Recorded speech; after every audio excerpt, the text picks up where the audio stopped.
राष्ट्रिय स्वतन्त्र पार्टीका सभापति रवि लामिछानेद्वारा विशेष कार्यक्रमको घोषणा। ब्लू बसदेखि हरेक 4-4 महिनामा सार्वजनिक सुनवाई गर्ने। रवि लामिछानेले सार्वजनिक गरेका विशेष 11वटा कार्यक्रम के छन् यसको विषयमा पुरै जानकारी। चितवनमा महिलाले निशुल्क यात्रा गर्न पाउने रवि लामिछानेको ब्लू बस सञ्चालन। क्विन्टलका क्विन्टल सुन तस्करी हुँदा कांग्रेस किन चुप छ भन्दै नेकपा एमालेका अध्यक्ष केपी शर्मा ओलीको आरोप। एमाले तयार हुँदा पनि सरकारले सभामुखलाई दबावमा पारेर सदन चल्न नदिएको एमाले अध्यक्ष ओलीको आरोप। देउबाजी क्विन्टल सुन तस्करी भएको सुन्नु भएको छैन भन्दै कांग्रेस सभापति शेरबहादुर देउबालाई ओलीको प्रश्न। सरकार आफैले संसदको बैठक चल्न नदिएको ओलीको आरोप। सुन प्रकरणमा नेताहरूको नाम जोडिए पनि छानबिनको सुई जता गए पनि छोड्नुहुन्न भन्दै नेकपा माओवादी केन्द्रको बैठकमा उठ्यो आवाज। सफाई अभियान चलाइएको छ, सरकार छोड्नु परे पनि अफसोस हुन्न भन्दै प्रचण्डले केन्द्रीय कमिटिको बैठकमा गरे ब्रिफिङ। नेता चयनप्रति माओवादीको बैठकमा असन्तुष्टि। प्रचण्ड पनि बाकस थाप्न तयार हुनुपर्ने आवाज उठ्यो। हाम्रो पार्टी जस्तो भएन भन्दै नेकपा माओवादी केन्द्रका अध्यक्ष पुष्पकमल दाहाल प्रचण्डको स्वीकारोक्ति। प्रचण्डद्वारा 7.5 लाख कार्यकर्ताको आँकडा पेश। भदौदेखि जनतासँग पार्टी अभियान सञ्चालन गर्ने। गोपनीयता भङ्ग हुने भएकाले बैठकको लाइभ नगरिएको नेकपा माओवादी केन्द्रका केन्द्रीय सदस्य माधव सापकोटाको टिप्पणी। बालुवाटार सामन्तवादको नयाँ किल्ला भएको माओवादी नेताको आरोप। संसदीय सुनवाई समितिले गर्यो प्रस्तावित 3 राजदूतको सुनवाई। राजदूत नियुक्ति संविधान बमोजिम समावेशी बनाउँदै लैजान सरकार पूर्ण प्रतिबद्ध रहेको परराष्ट्र मन्त्री एनपी साउदको दावी। निर्माणाधीन संसद भवनको भौतिक प्रगति सन्तोषजनक नभएको सभामुख देवराज घिमिरेको टिप्पणी। दूरगामी प्रभाव हेरेर विधेयक बनाउनु पर्ने राष्ट्रिय सभा अध्यक्ष गणेश प्रसाद तिमिल सेनाको सुझाव। सँगसँगै सडक आन्दोलन गरौं, नेतृत्वको समस्या आउँदैन भन्दै राप्रपा अध्यक्ष राजेन्द्र लिङ्गदेनलाई राप्रपा नेपालका अध्यक्ष कमल थापाको प्रस्ताव। प्रदेशलाई पूर्ण रूपमा आर्थिक र प्रशासनिक स्वायत्ता दिनुपर्ने बागमती प्रदेश सभाका सभामुख भुवन पाठकको जिकिर। सुदूरपश्चिम प्रदेशका 2 मन्त्री र 1 राज्य मन्त्रीले शपथ खाए। मन्त्री छनौटपछि नागरिक उन्मुक्ति पार्टीमा देखियो विवाद। बैठक बहिष्कार गरेका लक्ष्मणले भने पार्टीको जिम्मेवारीबाट बिदा लिन्छु। कोशी प्रदेशमा 3 मन्त्रीले लिए शपथ। ओखलढुङ्गाका 2 सांसद बने मन्त्री। बर्दियामा नेकपा एकीकृत समाजवादीको सिङ्गो मधुवन नगर कमिटी फर्कियो नेकपा एमालेमा। सहकारी पीडितलाई लुम्बिनीका गृहमन्त्रीले भने फरार सञ्चालकलाई कानुनी दायरामा ल्याइन्छ। केपी बाको निवासमा बालबालिका विश्वप्रकाश शर्माकी छोरीले दिन बाको मुख हेर्ने दिनको कार्यक्रममा निम्तो। विवादास्पद अभिव्यक्ति दिएको आरोपमा अधिवक्ता भगवती पाण्डेलाई प्रहरीले गर्यो पक्राउ। काठमाडौँ महानगरपालिकाले साउनको 21 गतेदेखि 24 गतेसम्म कोरोना विरुद्धको खोप अभियान सञ्चालन गर्ने। देशभर आपराधिक घटनामा वृद्धि। सबैभन्दा बढी काठमाडौँ उपत्यकामा आपराधिक गतिविधि हुने गरेको तथ्याङ्क। उपचारका क्रममा हुने हरेक मृत्युको अडिट रिपोर्ट पठाउन स्वास्थ्य मन्त्रालयको आग्रह। रोहित हत्या प्रकरण साथीलाई पिस्तोल तेर्साए, प्रतिकार गर्दा गोली हाने। बाँदर, हात्ती, गैंडा लगायतका जंगली जनावरले बाली नाली नष्ट गरे त्यसको क्षतिपूर्ति पाइने। कसरी पाइन्छ बाँदरले खाएको बाली नालीको क्षतिपूर्ति? यसको विषयमा पुरै जानकारी। त्रिभुवन विश्वविद्यालयका करार शिक्षक र कर्मचारीलाई स्थायी नगर्न स्वतन्त्र विद्यार्थी युनियनको माग। नक्कली कागजात दिने टोल विकास संस्थाका कागजात बुटवल उपमहानगरपालिकाले लियो नियन्त्रणमा। बौद्ध जोरपाटीमा गुण्डागर्दी गर्ने बाफले सहित 5 जना प्रहरीको नियन्त्रणमा। सेनामा जागिर लगाइदिने भन्दै झण्डै 15 लाख रुपैयाँ ठगी गर्ने 8 जना पक्राउ। लम्पी सिन रोगको तत्काल नियन्त्रणको माग गर्दै काठमाडौँमा एमालेको प्रदर्शन। काठमाडौँको फोहोर व्यवस्थापनका लागि काठमाडौँवासीलाई प्रशिक्षित गर्नुपर्ने सरोकारवालाहरूको भनाइ। भन्सार छुट दिएर मात्र सार्वजनिक विद्युतीय सवारी साधनको प्रवर्धन नहुने सरोकारवालाहरूको धारणा। शेयर बजार 9 अङ्कले बढ्यो। 1 अर्ब 81 करोड रुपैयाँको शेयर कारोबार। अमेरिकी पूर्व राष्ट्रपति ट्रम्प विरुद्ध चुनावी नतिजा उल्ट्याउने प्रयासको आरोपमा फौजदारी अभियोग दर्ता। बेजिङमा 140 वर्षपछि ठूलो पानी पर्यो। एसियन रग्बी सेभेन्स प्रतियोगिता नेपालमा आयोजना हुने। घटस्थापनाका कारण विश्वकपमा भारत र पाकिस्तान बीचको खेल एक दिन पहिला हुने। फ्रान्स र जमैका फिफा महिला विश्वकप फुटबल 2023 को अन्तिम 16मा प्रवेश। र समाचार पार्टी हेल्थ टिप्स अन्तर्गत आज हामी चुरोट खाने व्यक्तिको हड्डी भाँचिए जोडिन कठिन हुने विषयमा जानकारी दिनेछौँ। खास गरी चुरोट खानेहरूको हड्डी र नखानेको हड्डीमा कस्तो फरक हुन्छ अनि चुरोट खाँदा हड्डीमा गर्ने असरहरू, चुरोट तान्नेहरूको हड्डी भाँचिएमा जोडिने विषय अनि यसको उपचारको पद्धति र हड्डी भाँचिँदाखेरि हुने समस्या र यसको उपचारको पद्धतिको विषयमा जानकारी दिनेछौँ। हामीलाई अन्तिमसम्म हेर्नुहोला। दर्शक महानुभाव नमस्कार। समाचार पार्टी.com को न्यूज बुलेटिनमा यहाँलाई हार्दिक स्वागत छ। म प्रहलाद चन्द्र घिमिरे। आज मिति विक्रमसम्म 2080 साल साउनको 18 गते बिहीबार स्पेसम्म सन् 2023 अगस्त 3 तारिक। आज अधिक साउन कृष्ण द्वितीया। सदाको चाहिँ आज पनि हामी उपस्थित भएका छौँ आजका मुख्य समाचार, ब्रेकिङ न्यूज अपडेट लगायत तपाईँलाई काम लाग्ने हेर्नै पर्ने महत्त्वपूर्ण समाचारहरू लिएर। हाम्रो मेहनतका लागि यो भिडियोमा एउटा लाइक अवश्य गर्नुहोला। पलपलको न्यूज अपडेटका लागि हाम्रो च्यानललाई तपाईले अहिलेसम्म सब्स्क्राइब गर्नुभएको छैन भने कृपया सब्स्क्राइब गर्नुहोस् अनि नजिकै आउने बेल आइकनलाई क्लिक गर्नुहोला। दैनिक रूपमा हेर्नुहुन्छ भने रेगुलर भनेर लेख्नुहोला। आज पहिलो चोटि हो भने फर्स्ट टाइम भनेर लेखिदिनु होला। देशभित्र हुनुहुन्छ भने आफू रहेको गाउँ ठाउँ सहर जिल्लाको नाम लेख्नुहोला। विदेशमा हुनुहुन्छ भने कुन देशबाट हेरिरहनु भएको छ त्यो कुरा तलको कमेन्ट बक्समा कमेन्ट गर्नुहोला। आउनुहोस् दर्शक महानुभाव आजका मुख्य समाचार सुरु गरौँ रवि लामिछानेद्वारा विशेष कार्यक्रमको घोषणा भएको प्रसङ्गबाट।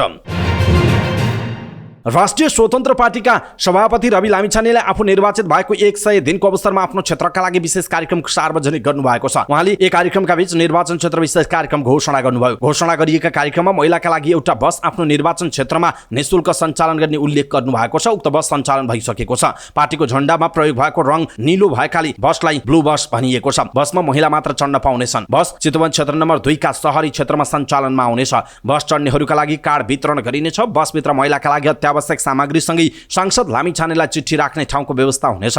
लामिछानेले चुनावको समयमा घोषणा गर्नुभएको विदेशमा रहेका 100 जनालाई नेपालमा रोजगारीको घोषणा गर्नुभएको छ। उनीहरूलाई मासिक 40,000 रुपैयाँदेखि 1,50,000 रुपैयाँसम्मको तलबको व्यवस्था हुने जनाइएको छ। लामिछानेले हरेक 4 महिनामा सार्वजनिक सुनवाई गर्ने भन्दै पहिलो कार्यक्रम आउँदो भदौ 10 गतेका लागि घोषणा गर्नुभएको छ। 65 वर्ष माथिका ज्येष्ठ नागरिकलाई लक्षित गर्दै मोबाइल क्लिनिक सञ्चालनमा ल्याइएको छ। त्यसमा मेडिकल अधिकृतहरू सहितको स्वास्थ्य कर्मीको समूहले घरमा नै पुगेर सेवा दिनेछ। थप उपचार आवश्यक परेमा परामर्श गरी अस्पताल पठाउने व्यवस्था मिलाइने भएको छ। उहाँले स्वस्थ चितवन अभियान अन्तर्गत आफ्नो क्षेत्रका विपन्न नागरिकलाई 5 लाख रुपैयाँ बराबरको स्वास्थ्य बीमा कार्यक्रम सुरु गरिने बताउनुभयो। पहिलो चरणमा 100 जनालाई समावेश गरिनेछ। लामिछानेले पहिलो चरणमा 2 विद्यालयका कक्षा 11 र 12 लाई नमुना विद्यालयका रूपमा विकास गर्ने बताउनुभयो। भरतपुर महानगरपालिकाको रामनगर मावि र कालिका नगरपालिकाको चतुर्मुखी माध्यमिक विद्यालयका कक्षा 11 र 12 का विद्यार्थीलाई पहिलो चरणमा उत्कृष्ट शिक्षा दिएर ती 2 विद्यालय नमुना बनाइनेछ। यससँगै अन्य कक्षा र अरू विद्यालय नमुना बनाउँदै लगिनेछ। उहाँले इच्छा कामनाको भाडाङको आधारभूत विद्यालयलाई नमुना शैक्षिक संस्थाका रूपमा विकास गरी आवश्यक विद्यालय बनाउन सुरु गरिएको जानकारी दिनुभयो। कार्यक्रमको घोषणाका क्रममा नारायणगढ मुगलिन सडकमा वर्षाको समयमा यात्रुले दुःख पाउने गरेको भन्दै उहाँले 20 जनाको स्वयंसेवी समूह RAT परिचालन गरिने बताउनुभयो। वर्षाको समयमा मात्र यो र्यापिड एक्सन टिम परिचालित हुनेछ। उहाँकै कार्यक्रममा आफूले प्राप्त गरेको मत 54,174 बराबर फलफुल र अन्य बिरुवा निर्वाचन क्षेत्रमा रोपिने जनाइएको छ। मतदाताको सम्मानमा 1 मत 1 बिरुवा रोप्न लागि हो। कार्यक्रमका लागि आवश्यक बजेट जुटाउन चितवन क्लब गठन गरिनेछ। क्लबमा विदेशमा रहेका चितवनवासीलाई समावेश गरेर आर्थिक सहयोग जुटाइने उहाँले बताउनुभयो। लामिछानेले भरतपुरको बसेनीमा सम्पर्क कार्यालय पनि स्थापना गर्नुभएको छ।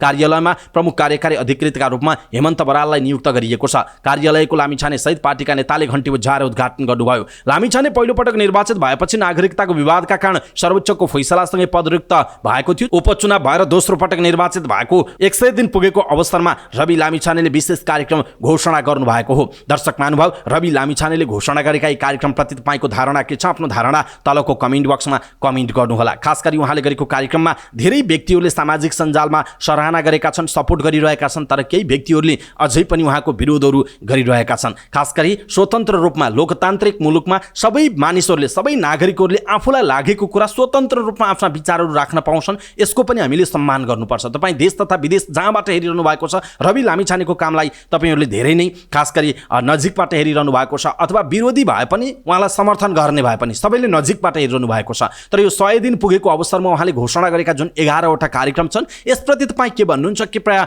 सभ्य भाषामा कम्तीमा एउटा कमेन्ट तलको कमेन्ट बक्समा कमेन्ट गर्नुहोला। रविले गरेको यो काम अत्यन्त राम्रो छ भन्ने लाग्छ भने कृपया आफ्नो फेसबुक, ट्विटर लगायतका सामाजिक सञ्जालमा यो भिडियोलाई सेयर गर्नुहोला ताकि सबैलाई रवि लामिछानेले गरेको कामको विषयमा जानकारी होस् र आफ्नो आफन्तजन इष्टमित्रलाई मेसेन्जरमा पठाइदिनुहोला।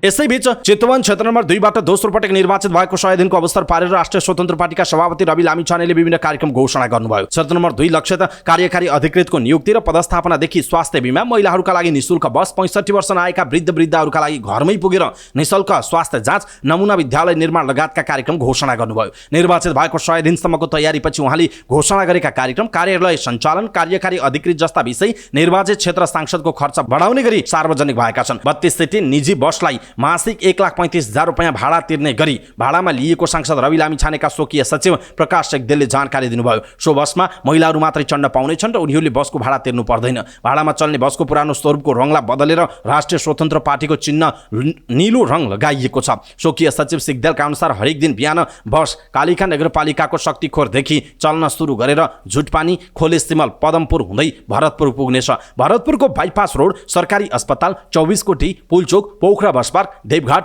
ठिमुरा, रामनगर, पोखरा बस पार्क, पुलचोक, शिवघाट, धर्मचोक, 24 कोटी, अस्पताल रोड, हाकिम चोक, बस पार्क लगायतका क्षेत्रमा घुमिरहने स्वकीय सचिव सिगदेलले जानकारी दिनुभयो। बस रातिमा बास बस्न शक्तिखोर नै जानेछ। बसमा चढ्ने महिलाहरूका लागि रवि लामिछानेको फोटो सहितको एउटा कार्ड दिइनेछ। सो कार्ड स्क्यान गरेपछि मात्रै बसमा चढ्न पाइनेछ। यस्तो कार्ड सुरुको चरणमा 500 र पछि आवश्यकता अनुसार थप गरिनेछ। कार्ड मार्फत बसमा को चढे भन्ने कुराको रेकर्ड रहने स्वकीय सचिव सिगदेलले बताउनुभयो। बसभित्र आफ्ना गुनासा तथा सुझावहरू राख्न सुझाव पेटिका, स्यानिटरी प्याड लगायतका सामग्री राखिनेछ। बसका सिट कभर घण्टी चिन्ह सहितको नीलो कपडाले बेरिएका छन्। बसभित्र रवि लामिछानेले गरेको अपिल बजिरहने व्यवस्था मिलाइएको छ।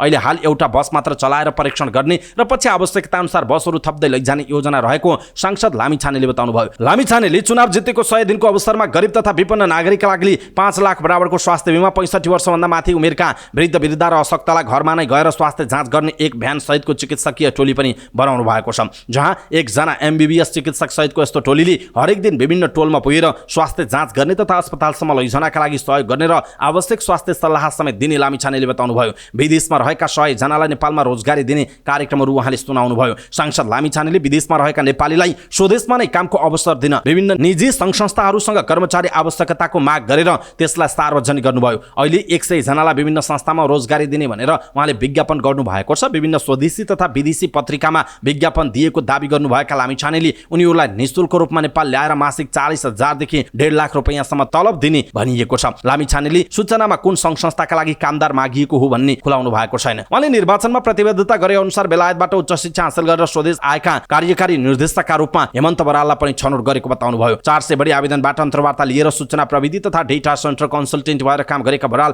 कार्यकारी अधिकृत बनाइएको लामिछानेले बताउनुभयो। बरालले पाउने सेवा सुविधा के हुने भन्ने बारेमा केही खुलाइएको छैन। कालिका नगरपालिकाको चतुर्मुखी मावि र भरतपुर 1 को रामनगर माविको कक्षा 11 र 12 लाई नमुना विद्यालय बनाउने कार्यक्रम पनि उहाँले घोषणा गर्नुभयो। यी विद्यालयमा पढ्ने विद्यार्थीलाई काठमाडौँको बुढा नीलकण्ठ र पोखराको गण्डकी बोर्डिङमा पढ्नेसँग प्रतिस्पर्धा गर्न सक्ने बनाउने लक्ष्य आफूले लिएको लामिछानेले बताउनुभयो। उहाँले पछि थप एक विद्यालय पनि थपिने बताउँदै अहिले 11 र 12 कक्षाबाट सुरु भए पनि त्यसलाई पछि कक्षा 10, 9, 8 गर्दै कक्षा 1 सम्म लैजाने बताउनुभयो। उहाँको निर्वाचन क्षेत्रमा पर्ने इच्छाकामना गाउँपालिका 1 भाराङमा रहेको राष्ट्रिय आधारभूत विद्यालय कक्षा 1 देखि 7 को स्तरोन्नति गर्ने र कक्षा 12 सम्म आवासीय विद्यालय सञ्चालन गर्ने उहाँले घोषणा गर्नुभयो। लामिछानेले उपनिर्वाचनमा 54,176 मत ल्याउनु भएको थियो। त्यही मत बराबरको संख्यामा उहाँले वृक्षारोपण गर्ने कार्यक्रम पनि सार्वजनिक गर्नुभयो। 1 मत बराबर 1 बिरुवा रोप्ने अभियानको सुरुवात गरिएको उहाँले बताउनुभयो। हरेक 4 महिनामा विभिन्न सरकारवालाहरूलाई राखेर सार्वजनिक सुनवाई गर्ने र पहिलो पटक भदौको 10 गते यस्तो कार्यक्रम राखिएको लामिछानेले बताउनुभयो। मासिक बस भाडा, त्यसको सञ्चालन, कार्यकारी अधिकृतको सेवा सुविधा, सम्पर्क कार्यालयको भाडा, चिकित्सक सहितको टोलीको भ्यान सहितको खर्च, स्वास्थ्य बीमा कार्यक्रमको रकम, विद्यालयलाई नमुना बनाउने जस्ता कार्यक्रममा हुने खर्चको स्रोत के हुने भन्ने प्रश्न खडा भएको सामाजिक सञ्जालहरूमा आरोप लगाइएको छ। लामिछानेले समाजमा भएका स्रोत, व्यक्ति, सङ्घ संस्था, दाता, शुभचिन्तकहरूको साथ लिएर यी कार्यक्रम चलाउने बताउनुभयो। उहाँले यस्तो चिज मान्छेको खल्तीबाट नभई व्यवस्थापन गर्ने कुरा मात्रै भएको बताउनुभयो। उहाँले पछि रकम कहाँबाट कति आयो भनेर सार्वजनिक पनि गर्ने बताउनु भएको छ। दर्शक महानुभाव, कार्यक्रम सुरु गर्दाकै दिन रवि लामिछानेमाथि एउटा प्रश्न उठेको छ। यी यस्ता लोकप्रिय कार्यक्रम घोषणा गरे पनि यसको खर्चको स्रोत के हुने भनेर विभिन्न खालका प्रश्नहरू गरिएको छ र यी खर्चहरू जुटाउनका लागि चितवन क्लब भनेर एउटा क्लब नै घोषणा गरिएको पनि रवि लामिछानेले भन्नुभएको छ। उहाँले कार्यक्रम सुरुवात गर्नुभएको छ। आगामी दिनमा यसको प्रभावकारिता र अगाडि कसरी बढाइन्छ त्यो पनि हेर्न बाँकी छ। देश तथा विदेशमा रहनुभएका तपाईँ तमाम नेपाली दाजुभाइहरूलाई यो विषय कस्तो लागेको छ, राम्रो अथवा नराम्रो जस्तो लाग्छ त्यो कुरा तलको कमेन्ट बक्समा कमेन्ट गरिदिनु होला। नेकपा एमालेका अध्यक्ष केपी शर्मा ओलीले सभामुखलाई बाध्य पारेर सरकारले सदन चल्न नदिएको आरोप लगाउनु भएको छ। तुलसीलाल मात्यको 26औं स्मृति दिवसको अवसर पारेर एमाले मुख्यालय चासोमा आयोजित कार्यक्रममा ओलीले एमालेले सदन चलाउन तयार हुँदा पनि सरकारले सभामुखलाई सूचना टाँसेर बैठक स्थगित गर्न दबाब दिएको आरोप लगाउनुभयो। उहाँले सुन तस्करी प्रकरणमा सदनमा सांसदहरूले आवाज उठाउने भएकाले सरकार डराएको जिकिर गर्नुभयो। सरकारले नै सदनको अवरोध हटाउन नचाहे पनि बालुवाटारमा भएको सहमति संसदमा आउँदा एमालेले छाड्यो भनेर भ्रम फैल्याएको उहाँले आरोप लगाउनुभयो। ओलीले सुन तस्करी प्रकरणमा प्रकरणमा उच्चस्तरीय छानबिन समिति बनाउन नमानेर नाइकेलाई बचाउने प्रयास भएको उल्लेख गर्नुभयो। आफूहरू सरकारले बनाएको छानबिन समितिको विरोधमा नभएको तर अर्को निष्पक्ष छानबिन समिति बनाउनु पर्नेमा जोड रहेको उहाँले बताउनुभयो। अध्यक्ष ओलीले क्विन्टलका क्विन्टल सुन तस्करी हुँदा पनि नेपाली कांग्रेस केही नबोल्नु अचम्म भएको उहाँले बताउनुभयो। सुन तस्करीको छानबिन गर्न नसक्नेले पारदर्शिताको कुरा गर्न नसुहाउने पनि एमाले अध्यक्ष ओलीको भनाइरहेको छ। यसैबीच नेकपा एमालेका अध्यक्ष केपी शर्मा ओलीले सुन तस्करी प्रकरणमा नबोलेको भन्दै नेपाली कांग्रेसका सभापति शेरबहादुर देउवाप्रति प्रश्न गर्नुभएको छ। सुन तस्करीका बारेमा एक दुई नेताले व्यक्तिगत रूपमा बोले पनि कांग्रेसले चुइक्क नगर्नु अचम्म लाग्दो विषय भएको उहाँले बताउनु भएको छ। उहाँले भन्नुभएको छ, म नेपाली कांग्रेसका सभापति शेरबहादुर जीलाई भन्न चाहन्छु, देउवाजी तपाईँले क्विन्टलका क्विन्टल सुन तस्करी भएको सुन्नु भएको छ कि छैन? ओलीले प्रश्न गर्नुभयो। केही गर्नुपर्छ कि पर्दैन यस्तोमा? ओलीले देउवाबाट आउने सम्भावित उद्धार भन्दै व्यङ्ग्य थप्नुभयो। उहाँले भन्नुहुनेछ, म प्रचण्डको साथ छोड्दिनँ, म प्रचण्डलाई साथ दिन्छु, उहाँको त्यति हुन्छ उहाँले भन्नुभयो। विमानस्थलको भन्सारबाट पास भइसकेको तस्करीको 1 क्विन्टल सुन बरामद भएपछि नेकपा एमालेले उच्च स्तरीय छानबिन समिति बनाउन माग गर्दै आएको छ तर यसबारेमा नेपाली कांग्रेसले कुनै धारणा सार्वजनिक गरेको छैन। नेकपा माओवादी केन्द्रको बैठकमा नेताहरूले भ्रष्टाचारको विषयमा प्रश्न उठाएका छन्। पार्टी अध्यक्ष पुष्पकमल दाहाल प्रचण्ड नेतृत्वको सरकारले भ्रष्टाचार विरोधी अभियान चलाइरहेको बेलामा छानबिनको क्रममा सुई जता गए पनि छान्न नहुने नेताहरूको भनाइ छ। बैठकमा नेताहरूले आफ्नो धारणा राख्ने क्रममा भ्रष्टाचार प्रकरणमा छानबिन गर्न कसैले हस्तक्षेप गर्न नहुने सुझाव दिएको एक नेताले जानकारी दिनुभएको छ। ती नेताले भने पार्टीका नेताहरूको नाम त तोक्नु भएको छैन तर छानबिनको क्रममा जहाँसम्म सुई जान्छ त्यहाँसम्म पुग्नुपर्छ, त्यसमा हाम्रो र अर्काको भनेर हुँदैन उहाँको भनाइ छ। सरकारले भ्रष्टाचार विरोधी अभियान चलाइरहेको बेलामा सुन प्रकरणमा माओवादी नेताहरूको नाम जोडिएको छ। पार्टी उपाध्यक्ष कृष्णबहादुर महराका भाउ छोराको संलग्नता भएको आरोप लाग्दै आएको छ। त्यस्तै त्रिभुवन अन्तर्राष्ट्रिय विमानस्थल भन्सार कार्यालयबाट बितेको 3-4 महिनामा निर्वाध रूपमा 33 पटक भन्दा बढी पटक सुन भित्रिएको खुलासा भएको छ। त्यो प्रकरणमा संलग्न भएका व्यक्तिहरूको नेक्सस उपमहासचिव वर्षमान पुनसम्म रहेको खबर आइरहेको छ। सो प्रकरणमा प्रमुख प्रतिपक्षी दल नेकपा एमालेले उपप्रधान तथा गृहमन्त्री नारायण काजी श्रेष्ठको समेत संलग्नता रहेको भन्दै राजीनामा मागिरहेको छ। सुन तस्करी सञ्जालमा माओवादीका शीर्ष तहका नेताहरू नै पर्न थालेपछि प्रधानमन्त्रीको चाहनामा राजस्व अनुसन्धान विभागबाटै सबै छानबिन गर्न खोजिएको छ। अनुसन्धानमा प्रहरीलाई जिम्मा लगाउँदा माओवादी नेताहरूको कनेक्सन बाहिर आउने आशंकाले गर्दा प्रधानमन्त्रीकै चाहनामा प्रहरीलाई बाहिरी घेलामा राखिएको चर्चा छ। सुन तस्करीको मुख्य गिरोह जोगाउने उद्देश्यले अहिले अनुसन्धानलाई गलत दिशामा लगिएको भन्दै सत्ता पक्ष र विपक्षका नेताहरूले उच्च स्तरीय छानबिन समिति गठनको माग गरेका छन् तर सरकार सकारात्मक रहेको छैन। त्यसो त छानबिन समिति गठन गर्ने विषयमा पनि माओवादीमा मतभेद देखिएको छ। आफ्नो समेत नाम जोडिएपछि उपमहासचिव पुनले पार्टी पदाधिकारी बैठकमा समेत छानबिन समिति बनाउनु पर्ने माग गरिसक्नु भएको छ। तर अर्का उपमहासचिव जनार्दन शर्माले सुन प्रकरणमा उच्च स्तरीय छानबिन समिति आवश्यक नभएको तर्क गर्नुभयो। केन्द्रीय कमिटिको बैठक अघि सञ्चारकर्मीसँग कुराकानी गर्दै उहाँले अनुसन्धान गर्ने निकाय सरकारकै हो, सरकारकै निकायले काम गरिरहेको छ, सरकारले पक्रेको छ, सरकारले नै पक्रेको कुरामा सरकारले अनुसन्धान गर्न नसक्दा, अनुसन्धान नहुँदा, सत्य तथ्य पत्ता नलाग्दा उच्च स्तरीय समिति पनि आवश्यक पर्दा बनाउनु पर्ला। सरकारले पक्रेको कुरामा अहिले उच्च स्तरीय छानबिन समितिको आवश्यकता भन्दा पनि अनुसन्धान अगाडि बढाएर आएको तथ्य आइसकेपछि हो वा होइन भन्ने कुराको टिका टिप्पणी गर्ने ठाउँ भइहाल्छ नि उहाँको भनाइ छ। त्यसो त बैठकमा नेताहरूले पार्टी नेतृत्व भ्रष्टाचार विरुद्ध कठोर हुनुपर्ने भन्दै नेताहरूको सम्पत्ति छानबिन गर्नुपर्ने माग समेत गरेको जनाइएको छ। यसैबीच प्रधानमन्त्री तथा नेकपा माओवादी केन्द्रका अध्यक्ष पुष्पकमल दाहाल प्रचण्डले सरकारले राम्रो काम गरिरहेको अवस्थामा सरकार छाड्नु परे तयार रहेको बताउनुभयो। जारी केन्द्रीय समितिको बैठकमा राजनैतिक प्रतिवेदन पेश गर्दै उहाँले सरकारले सफाई अभियान चलाइरहेको बताउनुभयो। उहाँले भन्नुभयो, भ्रष्टाचार विरोधी सफाई अभियान चलाएको छ, देश र जनताको पक्षमा काम गर्दा सरकार छोड्नुपर्छ भने हामीलाई कुनै अफसोस हुन्न उहाँको भनाइ छ। अहिले गठबन्धन र समाजवादी मोर्चा बनाएर अगाडि बढ्नु पार्टीको कर्तव्य भएको प्रचण्डको जिकिर रहेको छ। यसैबीच नेकपा माओवादी केन्द्रको बैठकमा पार्टीको नेतृत्व चयनप्रति नेताहरूले नै प्रश्न उठाएका छन्। गत साल भएको 8औं महाधिवेशनबाट अध्यक्ष प्रचण्डले आफू खुसी पदाधिकारी चयन गरेको प्रति नेताहरूले बैठकमा आलोचना गरे। कमलादी स्थित प्रज्ञा भवनमा जारी केन्द्रीय कमिटिको बैठकको पहिलो दिन यही तरिकाले अगाडि बढे पार्टी नबन्ने नेताहरूले कुरा उठाएको एक नेताले बताउनुभयो। ती नेताले भने संगठन निर्माणमा यो तरिकाले हुन्न, कार्यकर्ताहरूले नेतृत्व चुन्न पाउनुपर्छ, प्रचण्ड पनि बाकस थाप्न तयार हुनुपर्छ, यो नभइकन माओवादी पार्टी बन्दैन, हामीले नेताहरू मान्नुपर्छ भन्ने छैन, अध्यक्ष लगायत पदाधिकारीहरू निर्वाचनमा जान तयार हुनुपर्छ उहाँको भनाइ छ। कार्यकारी राष्ट्रपतिको एजेन्डा बोक्ने पार्टीले पार्टी नेतृत्व पनि प्रत्यक्ष निर्वाचित हुनुपर्ने नेताहरूको भनाइरहेको छ। अध्यक्षको प्रतिवेदनमा 3 महिने अभियानमा विधान सम्मेलन, विशेष महाधिवेशन लगायतको विषय उल्लेख भएको उहाँले बताउनुभयो। बैठकमा पार्टी सत्ता केन्द्रित भएकाले सरकार बाहिर बस्नेले पार्टी निर्माणको काममा लाग्नुपर्ने कुरामा नेताहरूले जोड दिएका छन्। प्रधानमन्त्री एवं नेकपा माओवादी केन्द्रका अध्यक्ष पुष्पकमल दाहाल प्रचण्डले आफ्नो पार्टी जस्तै नभएको बताउनु भएको छ। काठमाडौँमा सुरु भएको केन्द्रीय समितिको बैठक शुभारम्भ गर्दै उहाँले माओवादी केन्द्र पार्टी जस्तो नभएको स्वीकार गर्नुभयो। दाहालले विगतदेखि नै बेला बेलामा आफूले माओवादी केन्द्र पार्टी जस्तो नभएको कुरा भन्दै आएको स्मरण गराउँदै केन्द्रीय समिति बैठकले पार्टी निर्माण र पुनर्निर्माणको ऐतिहासिक अभियान थालनी गर्नुपर्ने समेत बताउनुभयो। नेता कार्यकर्ताको विशाल पङ्क्ति पार्टीमा रहेकाले यो बैठकले पार्टी पुनर्निर्माणको ऐतिहासिक थालनी गर्नेमा आफू विश्वस्त रहेको उहाँको भनाइ छ। अध्यक्ष दाहालले पार्टी पुनर्निर्माणका लागि ऐतिहासिक कदम चाल्नका लागि केन्द्रीय समितिका नेताहरूले गम्भीरतापूर्वक जिम्मेवारी भएर अनुशासित ढङ्गले बहस र छलफल अगाडि बढाउने समेत उहाँले बताउनुभयो। पछिल्लो चरणमा हाम्रो पार्टीको नेतृत्वमा सरकार गठन भइसकेपछि सरकारले अगाडि सारेका कार्यक्रम, लिएका पहल कदमी र गरिएका गतिविधिबाट एउटा नयाँ आशा जनतामा पलाएको दावी गर्दै अध्यक्ष प्रचण्डले त्यसलाई पार्टी निर्माणको अभियानमा जोडेर अगाडि बढ्नुपर्ने आवश्यकता समेत औल्याउनु भएको छ।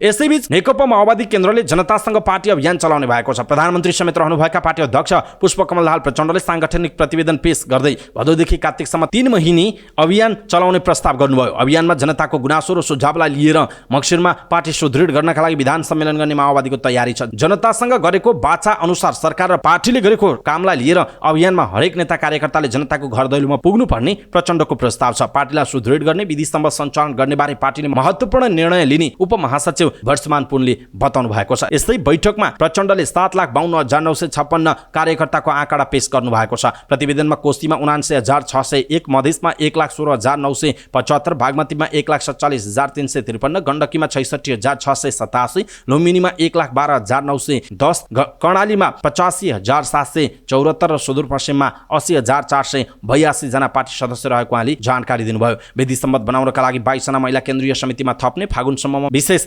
महाधिवेशन गर्ने प्रस्ताव पनि उहाँले गर्नुभएको छ। सत्तारूढ दल नेकपा माओवादी केन्द्रको केन्द्रीय कमिटीको बैठकमा 18 जना सदस्यहरूले आफ्नो धारणा राखेका छन्। पार्टीको केन्द्रीय कमिटीको बैठकमा पार्टी अध्यक्ष पुष्पकमल दाहाल प्रचण्डले छलफलका विषयहरू राखिसकेपछि 18 जना केन्द्रीय कमिटी सदस्यहरूले आफ्नो धारणा राखेको जनाइएको छ।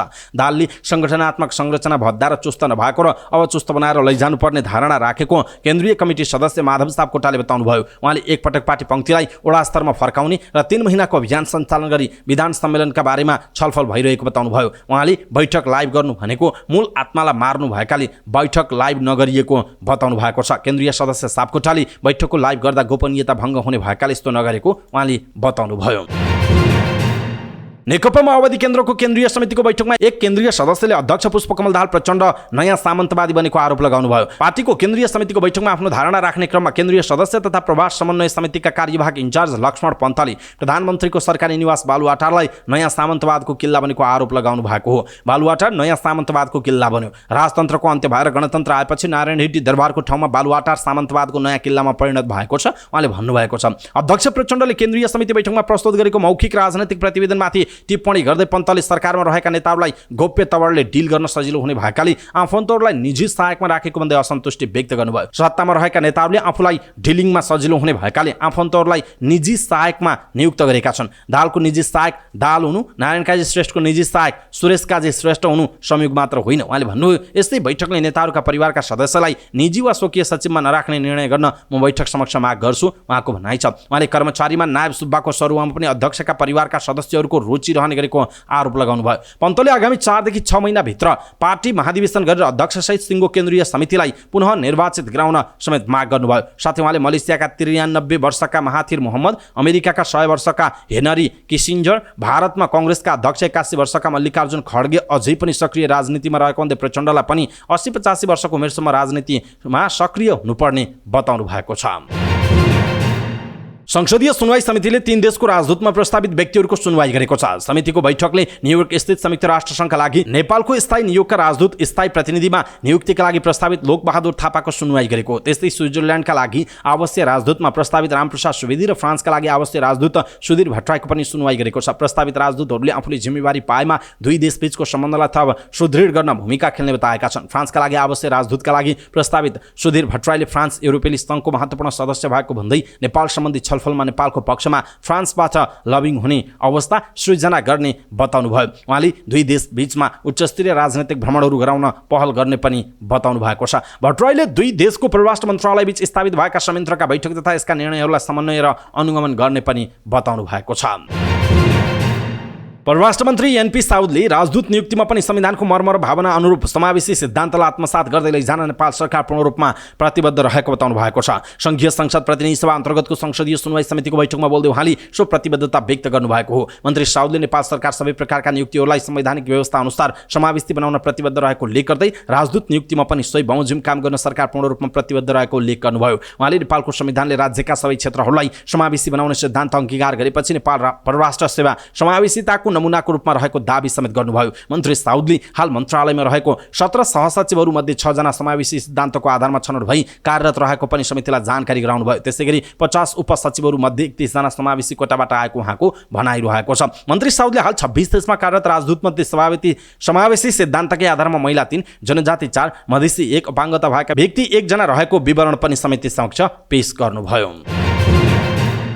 सभामुख देवराज घिमिरेले निर्माणाधीन संसद भवनको भौतिक प्रगति सन्तोषजनक नरहेको बताउनु भएको छ। सम्बन्धित सरकारवालासँग निर्माणाधीन संसद भवनको भौतिक प्रगतिको विवरण लिँदै सभामुख घिमिरेले यस्तो बताउनु भएको हो। उहाँले आफूले केही महिना अघि लिएको विवरणमा भौतिक प्रगति बढी र आर्थिक प्रगति कम रहेको पाएको, तर अहिले आर्थिक र भौतिक प्रगति बराबर भए पनि भौतिक प्रगति उल्लेख्य हुन नसकेको बताउनुभयो। सभामुख घिमिरेले अहिले निर्माणाधीन संसद भवनको भौतिक प्रगति 66% र आर्थिक प्रगति 63% रहेको उल्लेख गर्नुभयो। उहाँले निर्माणको भुक्तानी बढ्दै जाँदा भौतिक प्रगति भनी राम्रो नभएको उल्लेख गर्नुभएको छ। उहाँले सरकारले निर्माण भुक्तानी दिन गाह्रो भएको भन्दै उहाँले ठेकेदारहरूले नापेर निर्माणका काम गरिरहेको उल्लेख गर्नुभयो। उहाँले निर्माणाधीन भवनका लागि भनी भुक्तानी दिन कठिनाई नरहेको बताउनु भएको छ। राष्ट्रिय सभा अध्यक्ष गणेश प्रसाद तिमिल सिन्हाले विधेयक बनाउँदा दूरगामी प्रभाव हेरेर बनाउनु पर्ने बताउनु भएको छ। काठमाडौँमा आयोजित एक कार्यक्रममा बोल्दै राष्ट्रिय सभा अध्यक्ष तिमिल सिन्हाले विषयको दूरगामी प्रभाव हेरेर मात्र विधेयक बनाउनु पर्ने बताउनु भयो। उहाँले 1-2 वर्षमै परिवर्तन हुने गरी विधेयक बनाउनु नहुनेमा जोड दिनु भएको छ। उहाँले सांसदहरूले आफ्नो अध्ययनको सीमा बढाउँदै र विषयवस्तुको गहिरामा पुगेर मात्र विधेयक बनाउनु पर्ने बताउनु भयो। नीति निर्माण गर्न आएका सांसदहरू त्यता केन्द्रित हुन नसकेको भन्दै उहाँले जनतालाई पनि आफ्नो भूमिकाप्रति जागृत गराउनु पर्ने बताउनु भयो। उहाँले संहितालाई कार्यान्वयन गर्नका लागि प्रदेश र स्थानीय तहलाई बलियो बनाउनु पर्ने बताउनु भयो। संघले अधिकारहरू आफूलाई मात्र राख्न नहुने उहाँको तर्क छ। यसतर्फ सबैको खबरदारी आवश्यक रहेको उहाँले बताउनु भयो। तिमिल सिन्हाले जिल्ला समन्वय समितिलाई कामकाजी बनाउन नसक्ने भने हटाउनु पर्ने धारणा राख्नुभयो। उहाँले जिल्ला समन्वय समितिको औचित्यमाथि बहस गर्नुपर्ने बताउनु भयो। अध्यक्ष तिमिल सिन्हाले संघीय संरचनामा गएपछि जिल्ला स्थित कार्यालयहरू कम हुने र पालिकामा जाने भए पनि अहिले जिल्लामा झनै धेरै कार्यालयहरू थुप्रिएको बताउनु भयो। संघ प्रदेश र स्थानीय तहकै आफू मातहतका कार्यालयहरू जिल्लामा थुप्रिएको उहाँले उल्लेख गर्नुभएको छ। राप्रपा नेपालका अध्यक्ष कमल थापाले राप्रपा अध्यक्ष राजेन्द्र लिङदेनलाई सत्ताको फोहोरी खेलमा नलागी सडक आन्दोलनमा आउन आग्रह गर्नुभएको छ। पार्टी केन्द्रीय कार्यालयमा आयोजित एक कार्यक्रममा बोल्दै थापाले यस्तो आग्रह गर्नुभयो। पार्टीको महाधिवेशनबाट पारित मार्गदर्शन अनुसार विचार र आदर्श केन्द्रित भएर राप्रपा अगाडि बढी नेतृत्वमा पनि समस्या नहुने उहाँले स्पष्ट पार्नुभयो। संघीय गणतन्त्रको नाममा अहिले कायम भएको भ्रष्ट व्यवस्थाका लागि जनआन्दोलनको विकल्प छैन। राप्रपाले सडकमा आउने हिम्मत गरोस्, हामीसँगै आन्दोलनमा जान तयार छौँ। नेतृत्वको समस्याको विषय हुँदैन उहाँको भनाइ छ। थापाले केशर बहादुर विष्ट, दुर्गा प्रसाई, किशोरी महतो लगायत विभिन्न समूहमा रहेका शक्तिहरूलाई पनि एकताबद्ध भएर आन्दोलनको आँधीबेहरी सृजना गर्ने अभियानमा संलग्न हुन आह्वान गर्नुभयो। अहिले हामीलाई आन्दोलन चाहिएको छ, निकास चाहिएको छ, विकास चाहिएको छ, भ्रष्टाचारको अन्त्य हाम्रो चाहना हो, थापाले भन्नुभयो। उहाँले अगाडि लेख्नुभयो, हामी सबै यो आन्दोलनको सिपाहीको रूपमा रहनेछौँ, पद प्रतिष्ठा गौण विषय हुन् उहाँको भनाइ छ। सो अवसरमा तत्कालीन सङ्खुवासभा जीविसका सभापति पदमकेशर कार्की र पर्सा जीविस सभापति शम्भु चौरासियालाई थापाले दोस्रोला उडाएर सम्मान पनि गर्नुभएको थियो। बागमती प्रदेश सभाका सभामुख भुवन पाठकले प्रदेशलाई आर्थिक र प्रशासनिक स्वायत्ता पूर्ण रूपमा दिनुपर्ने बताउनु भएको छ। काठमाडौँमा आयोजित एक कार्यक्रममा बोल्दै सभामुख पाठकले प्रदेशलाई आर्थिक र प्रशासनिक रूपमा पूर्ण स्वायत्तता दिनुपर्ने बताउनु भयो। उहाँले अझै पनि सबै साधन स्रोत र शक्ति सङ्घ सरकारसँगै रहेको र प्रदेश सरकार पनि सङ्घमा नै आश्रित हुनुपर्ने अवस्था आएको बताउनु भयो। यसका कारण प्रदेश सङ्कुचित हुनुपर्नेको उहाँको भनाइ छ। आर्थिक र प्रशासनिक अधिकार नपाउँदा प्रदेशले आफ्नो उद्देश्य पूरा गर्न नसकेको उहाँले बताउनु भयो। सभामुख पाठकले आर्थिक र प्रशासनिक अधिकार नदिएसम्म प्रदेश सभा स्वतन्त्र र स्वायत्त हुन सक्ने उहाँले बताउनु भएको छ। उहाँले प्रदेशलाई सङ्घ र स्थानीय तह बीचको पुलको रूपमा परिकल्पना गरिएको भए पनि प्रदेश यी दुई तह बीचको पुल बन्न नसकेको पनि बताउनु भएको छ। सुदूरपश्चिम प्रदेशमा 2 मन्त्री र 1 राज्यमन्त्रीले शपथ लिएका छन्। प्रदेश प्रमुख देवराज जोशीले मन्त्रीहरू रामेश्वर चौधरी र शिवराज भट्ट तथा राज्यमन्त्री कैलाश चौधरीलाई पद तथा गोपनीयताको शपथ गराएको जनाइएको छ। मुख्यमन्त्री कमल बहादुर शाहले भूमि व्यवस्था, कृषि तथा सहकारी मन्त्रीमा नागरिक उन्मुक्तिका रामेश्वर चौधरी र आन्तरिक मामिला तथा कानुन मन्त्रीमा कांग्रेसका शिवराज भट्टलाई नियुक्त गर्नुभएको थियो। राज्यमन्त्रीमा नागरिक उन्मुक्ति पार्टीकै कैलाश चौधरी नियुक्त भएको जनाइएको छ।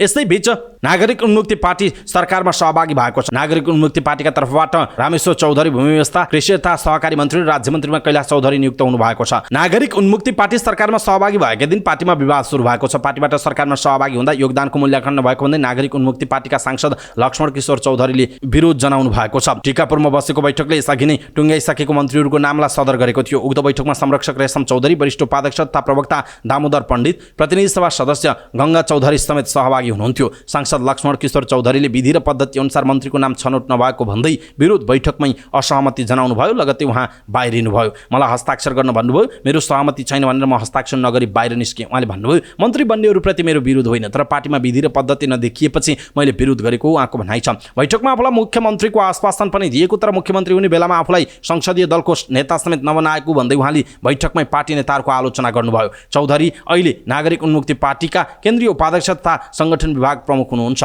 केन्द्रीय उपाध्यक्ष हुँदाहुँदै आफूलाई पार्टीले अन्याय गरेको उहाँको भनाइ छ। उहाँले अब आफू पार्टीको जिम्मेवारीमा नबस्ने समेत जानकारी दिनुभयो। केन्द्रीय उपाध्यक्ष तथा संगठन विभाग प्रमुख हुँदाहुँदै पार्टीले अन्याय गर्यो। चाँडै पत्रकार सम्मेलन गरेर अब त्यो जिम्मेवारीबाट मुक्त हुन्छु उहाँको भनाइ छ। वैशाख 28 भन्दा पहिले रामेश्वर चौधरी संसदीय दलको नेता हुनुहुन्थ्यो भने लक्ष्मण किशोर प्रमुख सचेतक हुनुहुन्थ्यो। उहाँहरू दुवैलाई मन्त्री नियुक्त गर्ने सहमतिपछि दलको नेतामा घनश्याम चौधरी र प्रमुख सचेतकमा खुशीराम चौधरी नियुक्त भए। तत्कालीन संसदीय दलका नेता रामेश्वर चौधरी भूमि व्यवस्था कृषि तथा सहकारी मन्त्री नियुक्त हुनुभयो भने मन्त्री बनाउने भन्दै प्रमुख सचेतकको जिम्मेवारीबाट फिर्ता बोलाइएका लक्ष्मण त्यो सहमति पनि कार्यान्वयन नगर्नु दुःखद भएको बताउनुहुन्छ। कोशी प्रदेशका 3 जना मन्त्रीलाई जिम्मेवारी तोकिएको छ। प्रदेशका मुख्यमन्त्री उद्धव थापाले पद तथा गोपनीयताको शपथ लिएसँगै उहाँले 3 जना मन्त्री थप गर्नुभयो। पहिलो चरणमा 4 सदस्यीय मन्त्रीमण्डल गठन भएको छ। नेपाली कांग्रेसबाट मुख्यमन्त्री सहित 2 जना र एकीकृत समाजवादी तथा माओवादीबाट 1 जना मन्त्रीले शपथ लिएका छन्। कांग्रेसबाट प्रदीप कुमार सुनवार मन्त्री हुनुभयो। सभामुखबाट राजीनामा दिनुभएका प्रदेशसभा सदस्य बाबुराम गौतम नेकपा माओवादीबाट मन्त्री बन्नुभयो। नेकपा एकीकृत समाजवादीका कमल प्रसाद जबेगु फेरि मन्त्री बन्ने मौका पाउनुभयो। गौतमले आर्थिक मामिला तथा योजना, जबेगुले भौतिक पूर्वाधार विकास र सुनवारले खानेपानी सिंचाई तथा ऊर्जा मन्त्रालयको जिम्मेवारी पाउनुभयो। मुख्यमन्त्री थापाको सिफारिसमा नियुक्त भएका मन्त्रीहरूले प्रदेश प्रमुख समक्ष पद तथा गोपनीयताको शपथ लिएका छन्। सरकार निर्माणका लागि सभामुखबाट राजीनामा दिनुभएका गौतम मुख्यमन्त्री पछि दोस्रो वरियतामा आर्थिक मामिला मन्त्री हुनुभयो। यसअघि सर्वोच्चको आदेशबाट बर्खास्तीमा परेको सरकारमा जबेगु र सुनवार समेत मन्त्री थिए। बिना विभागीय मन्त्रीको रूपमा रहेका उनीहरू बर्खास्तीमा परेका थिए। मन्त्रीको रूपमा जिम्मेवारी पाउनेमा सुनवार र गौतम ओखलढुङ्गाबाट निर्वाचित प्रदेशसभा सदस्य रहेको जनाइएको छ। जबेगु 5 थरबाट निर्वाचित हुनुभएको हो। बर्दियाको नेकपा एकीकृत समाजवादीको सिङ्गो मधुवन नगर कमिटी एमालेमै फर्किएको छ। माधव कुमार नेपाल नेतृत्वको एकीकृत समाजवादीले सत्ता केन्द्रित र पूर्वाग्रह प्रेरित गठबन्धन बनाएर कम्युनिस्ट आन्दोलनलाई नै कमजोर बनाउने काम गरेको भन्दै नगर कमिटी एमालेमै फर्किएको हो। नेकपा एकीकृत समाजवादीको मधुवन नगर कमिटीका अध्यक्ष एवं जिल्ला कमिटी सचिवालय सदस्य दुर्गा बहादुर रिमालसँगै जिल्ला कमिटी सदस्यहरू, नगर कमिटीका पदाधिकारी र सदस्यहरू सबैजनाले सामूहिक रूपमा एकीकृत समाजवादी परित्याग गरी नेकपा एमालेमा फर्किएको घोषणा गरेका हुन्। मधुवनमा आयोजित एक समारोहमा उनीहरूलाई नेकपा एमालेका पोलिट ब्युरो सदस्य एवं जिल्ला इन्चार्ज तथा लुम्बिनी प्रदेशका एमाले संसदीय दलका नेता निवर्तमान मुख्यमन्त्री लीला गिरीले पार्टीमा स्वागत गर्नुभयो। उहाँले नेता कार्यकर्तालाई उचित जिम्मेवारी र अवसर प्रदान गर्न मातहतका पार्टी कमिटीमा निर्णय गरिने बताउनुभयो। नेता गिरीले समृद्ध नेपाल सुखी नेपालीको राष्ट्रिय लक्ष्य र संकल्प साकार पार्न एमालेकै नेतृत्व जरुरी रहेको उल्लेख गर्नुभएको छ। लुम्बिनी प्रदेश सरकारका गृहमन्त्री सन्तोष कुमार पाण्डेयले सर्वसाधारणले बचत गरेको रकम फिर्ता नगरी सहकारी बन्द गरेर फरार सञ्चालकलाई कानुनी दायरामा ल्याइने बताउनु भएको छ। उहाँले आम नागरिकको पैसा डुबाउने कार्यमा लाग्ने यस्ता सहकारीका सञ्चालकलाई कानुनी दायरामा ल्याउन प्रदेश सरकारले ऐन कानुन बनाएर प्रक्रिया अगाडि बढाउने बताउनुभयो। भैरव हावामा सहकारीबाट पीडित स्थानीयवासीहरूको गुनासो सुने पश्चात बोल्दै मन्त्री पाण्डेले स्थानीय स्तरमा सञ्चालित सहकारीमा कम समस्या देखिए पनि काठमाडौँ लगायत बाहिरबाट आएर सञ्चालित सहकारीको गतिविधिबाट जनताले शास्ति खेप्नु परेको उहाँले बताउनुभयो। उहाँले सहकारीको जिम्मेवारी पनि आफूले सम्हालेकै मन्त्रालय अन्तर्गत नै पर्ने भएकाले समस्या समाधानका लागि अगाडि बढेको बताउनुभयो। उहाँले धेरै ब्याज दर पाउने आशामा पनि केही सहकारीमा सर्वसाधारणले बचत राखेको पाइएकाले रकम जम्मा गर्दा बुझेर मात्र रकम जम्मा गर्न आग्रह गर्नुभयो। जनताबाट निर्वाचित जनप्रतिनिधि भएकाले जनताका मतको कदर गर्नु आफ्नो दायित्व भएको मन्त्री पाण्डेको भनाइरहेको छ। नेकपा एमालेका अध्यक्ष केपी शर्मा ओलीलाई पार्टी कार्यकर्ताले बाको सम्बोधन गर्छन्। अब बिस्तारै यही नामले उहाँ पार्टी बाहिर पनि ब्रान्डिङ हुन थाल्नु भएको छ। नेपाली कांग्रेसका महामन्त्री विष्णुप्रकाश शर्माकी कान्छी छोरी स्वीकृति आफ्ना केही साथीहरूसहित ओली निवास बालकोट पुग्नुभयो। उनीहरू त्यहाँ पुग्दा ओली टेबल टेनिस खेलिरहनु भएको थियो। ओलीले विद्यार्थीहरूलाई बोलाएर आफ्नो कोठाभित्र लग्नुभयो। ओलीसँग विद्यार्थीहरू निकै झ्याम्मिएका थिए। उनीहरूले ओलीलाई बा सम्बोधन गर्दै खुलेर आफ्ना कुरा राखे। खासमा उनीहरू 8 टक्स नाम संगठनका तर्फबाट त्यहाँ गएका थिए। उनीहरूले ओलीलाई आउँदो भदौको 18 गते बाबुको मुख हेर्ने दिनमा आयोजना गर्ने विशेष कार्यक्रमको निम्तो दिएका छन्। ओलीले विद्यार्थीहरूको निम्तो सहजै स्वीकार गर्नुभयो। ए टक्सले जनाए अनुसार बासँग विद्यार्थी नामको कार्यक्रम आयोजना गर्ने तयारी छ। उक्त भेटघाटको भिडियो टिकटकमा अपलोड गरिएको छ, जसलाई ओलीले आफ्नो पेजबाट सेयर गर्नुभएको छ। उहाँले भेटघाट रमाइलो भएको र आफूलाई खुसी लागेको जानकारी पनि दिनुभएको छ। दर्शक महानुभाव, यहाँहरूले पनि यो भिडियो हेर्नुभयो भने तपाईँलाई कस्तो लाग्यो आफ्नो कुरा तलको कमेन्ट बक्समा कमेन्ट गर्नुहोला। विवादास्पद अभिव्यक्ति दिएको आरोपमा अधिवक्ता भगवती पाण्डेलाई प्रहरीले पक्राउ गरेको छ। मगर र तामाङ समुदायप्रति लक्षित गरी विवाहबारे विवादास्पद अभिव्यक्ति दिएको आरोपमा पाण्डेलाई पक्राउ गरेको प्रहरीले जनाएको छ। अधिवक्ता पाण्डेले केही दिन अघि एक टेलिभिजन अन्तर्वार्ताका क्रममा मुस्लिम, मगर, तामाङ लगायतका समुदायमा दाजुभाइ बीच विवाह हुने विवादास्पद अभिव्यक्ति दिनुभएको थियो। त्यसपछि उहाँ विरुद्ध परिसरमा जारी परेपछि प्रहरीले पक्राउ गरेको हो। पाण्डेलाई पक्राउ गर्नुपर्ने माग राख्दै काठमाडौँ प्रहरी परिसर अगाडि नेपाल मगर सङ्घ र नेपाल तामाङ सङ्घले प्रदर्शन गरेको थियो। प्रदर्शनका क्रममा प्रहरीमाथि ढुङ्गामुढा गर्ने 28 जना पक्राउ परेका छन्। काठमाडौँ महानगरपालिकाले साउनको 21 गतेदेखि 24 गतेसम्म कोभिड-19 विरुद्धको खोप अभियान चलाउने भएको छ। कोरोना विरुद्ध खोप लगाउन छुटेका र बुस्टर डोज नलगाएकाहरूलाई लक्षित गर्दै काठमाडौँ महानगरपालिकाले साउनको 21 गतेदेखि 24 गतेसम्म खोप अभियान चलाउने भएको हो। 12 वर्ष माथिका सम्पूर्ण नागरिकलाई खोप लगाइनेछ।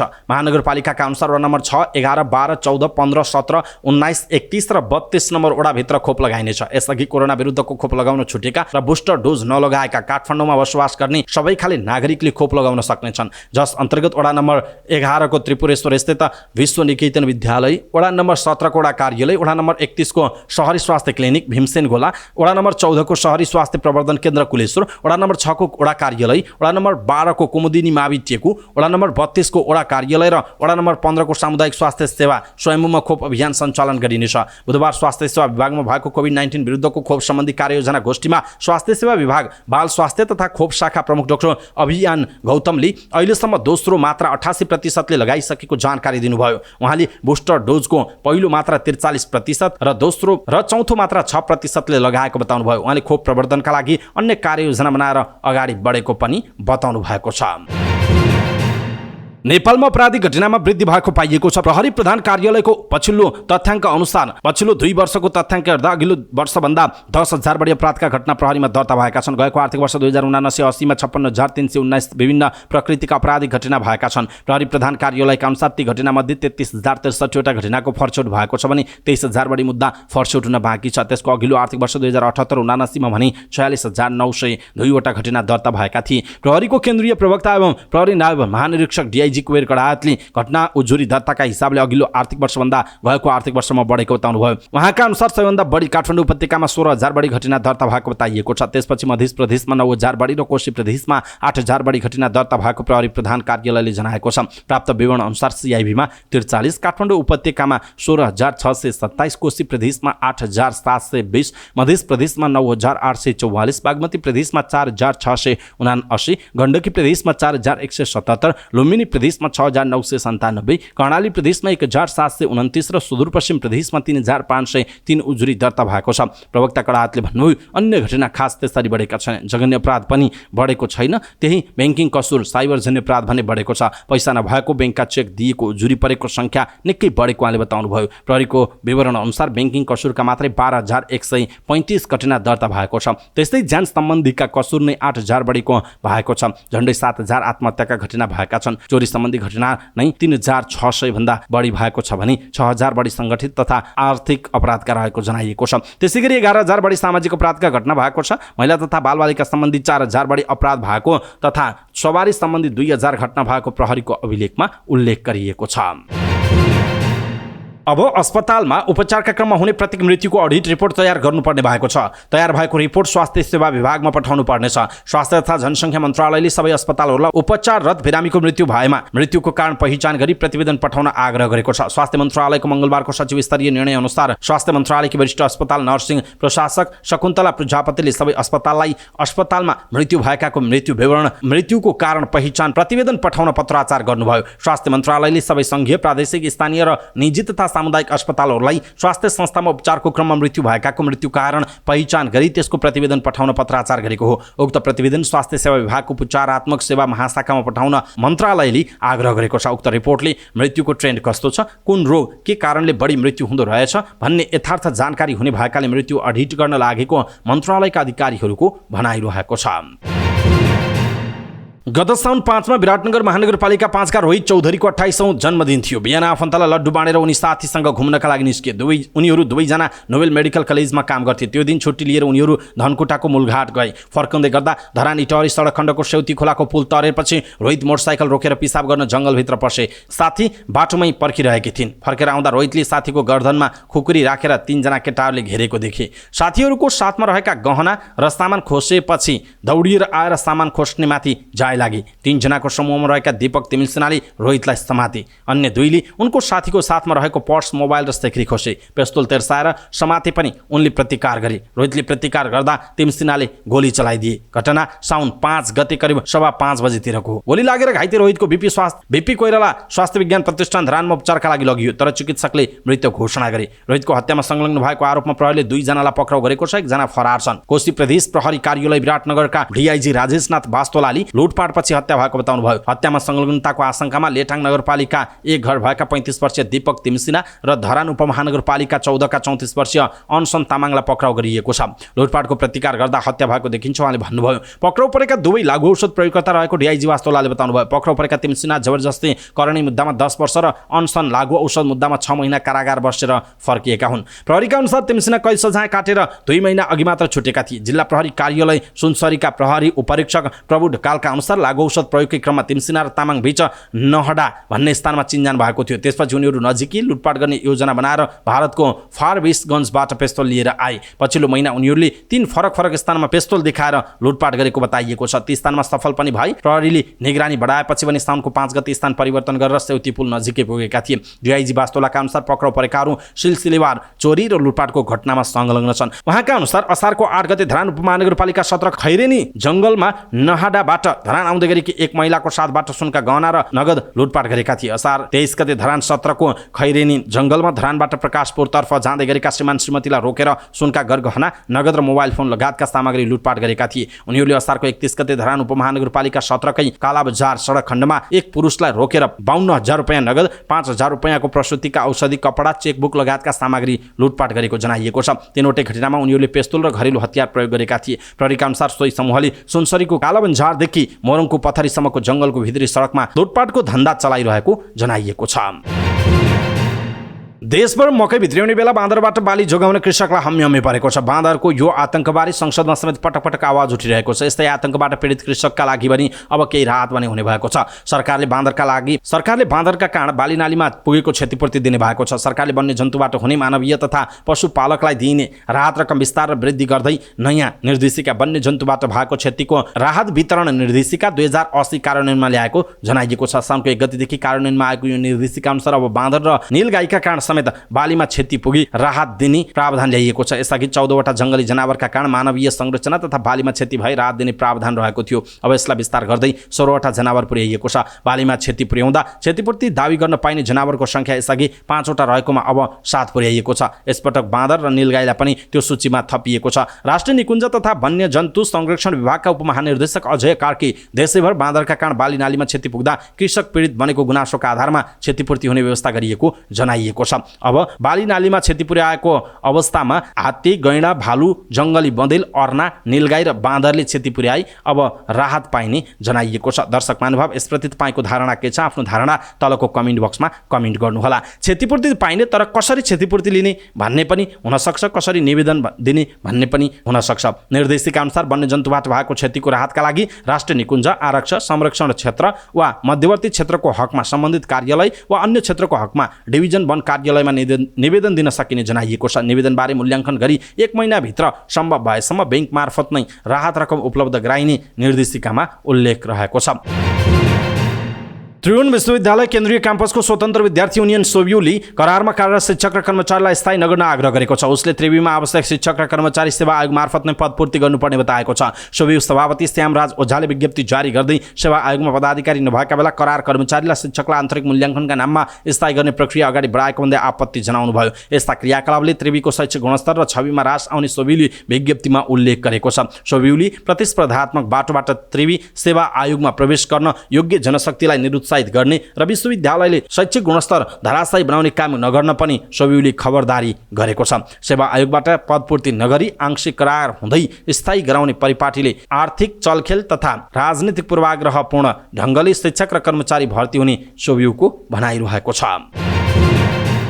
भुटवल उपमहानगरपालिकाले नक्कली लाल पूर्जा दिने र गैरकानूनी रूपमा रकम सङ्कलन गर्ने टोल विकास संस्थाका कागजात नियन्त्रणमा लिएको छ। भुटवल 11 न्यू दुर्गा नगर टोल विकास संस्थाले जग्गाधनी प्रमाण पूर्जा वितरण गरेको र रकम सङ्कलन गरेको सूचनाका आधारमा मंगलबार दिउँसो पुगेको महानगरको टोलीले नक्कली लाल पूर्जा, रकम सङ्कलन गरेका रसिद, जग्गा रजिस्ट्रेसन किताब र अन्य सामग्री नियन्त्रणमा लिएको हो। टोल विकास संस्थाले आफ्नो क्षेत्राधिकार भन्दा बाहिर गएर काम गरेको र अवैध रूपमा लाल पूर्जा वितरण गर्ने र रकम सङ्कलन गर्ने काम गरेकाले सबै कागजात अनुसन्धानका लागि नियन्त्रणमा लिएको भू उपयोग तथा भूमि व्यवस्थापन शाखाका उपनिर्देशक विजयदेव भुर्तेलले जानकारी दिनुभएको छ। उहाँका अनुसार टोल विकास संस्थाको क्षेत्राधिकार बाहिर गएर जग्गा सम्बन्धी काम गरेको पाइएकाले संस्थालाई आवश्यक कारबाही गरिने जनाइएको छ। संस्थाले लाल पूर्जाका नाममा 1000 र अन्य शुल्कहरू लिँदै आएको स्थानीय ललिता गुरुङले बताउनुभयो। उहाँका अनुसार लाल पूर्जा पाउने भन्दै स्थानीयलाई शुल्क तिर्न बाध्य बनाइएको जनाइएको छ। काठमाडौँको बौद्ध र झोरपाटीमा गुण्डागर्दी गर्ने 5 जना पक्राउ परेका छन्। पक्राउ पर्नेमा रामेछाप गोकुलगङ्गा गाउँपालिका वडा नम्बर 6 घर भई हाल काठमाडौँको गणेश्वर नगरपालिका 8 झोरपाटी बस्ने 28 वर्षका बाफले भन्ने बिक्की लामा, सिन्धुपाल्चोकको मेलम्चीका 34 वर्षीय श्यामबहादुर लामा, मेलम्चीका 36 वर्षीय भीमबहादुर बस्नेत, 35 वर्षीय गोविन्द गजमेर र चौताराका 35 वर्षीय प्रवीण तामाङ रहेको जनाइएको छ। उनीहरू झोरपाटी बौद्धमा सर्वसाधारण व्यक्तिहरूसँग अनावश्यक विवाद गरी डर त्रास फैलाउने, तर्साउने गर्नुका साथै सर्वसाधारणहरूलाई कुटपिट, गैरकानूनी रूपमा रकम माग गर्ने लगायतका अपराधिक गतिविधिमा संलग्न रहेको जनाइएको छ। काठमाडौँ उपत्यका अपराध अनुसन्धान कार्यालयबाट खटिएको प्रहरी टोलीले झोरपाटीबाट उनीहरूलाई पक्राउ गरेको। उनीहरूलाई मुलुकी अपराध संहिता 2074 को दफा 118 को अभद्र व्यवहार गर्न नहुने कसुरमा थप अनुसन्धानका लागि प्रहरी वृत्त काठमाडौँमा पठाइएको जनाइएको छ। नेपाली सेनामा जागिर लगाइदिने भन्दै ठगी गरेको आरोपमा दार्चुला प्रहरीले 8 जनालाई पक्राउ गरेको छ। ठगी आरोपमा दार्चुलाको महाकाली नगरपालिका 3 बाँझका 27 वर्षीय नरेन्द्र सिंह महर, 21 वर्षीय ईश्वर महर, 44 वर्षीय विशन सिंह नगाल, 27 वर्षीय रमेश सिंह महर, 30 वर्षीय देव सिंह महर, 38 वर्षीय रुकुम सिंह महर, मल्लिकार्जुन गाउँपालिका 3 का 51 वर्षीय श्यामसिंह धामी र कैलालीको गोदावरी नगरपालिका 3 का 34 वर्षीय शङ्कर भुललाई पक्राउ गरिएको दार्चुलाका प्रहरी नायब प्रेक्षक डीएसपी पाण्डेले जानकारी दिनुभयो। उनीहरूले सेनामा जागिर लगाइदिने भन्दै 7 जनाबाट 14,95,000 रुपैयाँ ठगी गरेको पाइएको छ। पक्राउ परेका नरेन्द्र सिंह महरले आफू सेनामा जागिर खाइरहेको र देवी दल गण अतरियामा कार्यरत रहेको बताउँदै सेनामा जागिर लगाइदिने आश देखाएर ठगी गरेको अनुसन्धानबाट खुल्न आएको प्रहरीले जनाएको छ। डीएसपी पाण्डेका अनुसार उनीहरूले पीडित 7 जनालाई सेनामा सिधै भर्ना गरेर तालिममा समावेश गराउने आश्वासन पनि देखाएका थिए। पक्राउ परेकाहरूको खाता नम्बर र ई सेवामा रकम आएको पाइएको र उनीहरूमाथि ठगी मुद्दामा अनुसन्धान भइरहेको प्रहरीले जनाएको छ। बुधबार प्रहरीले कार्यालयमा पत्रकार सम्मेलन गर्दै ठगी गरेको आरोपमा पक्राउ परेकाहरूलाई सार्वजनिक पनि गरेको जनाइएको छ।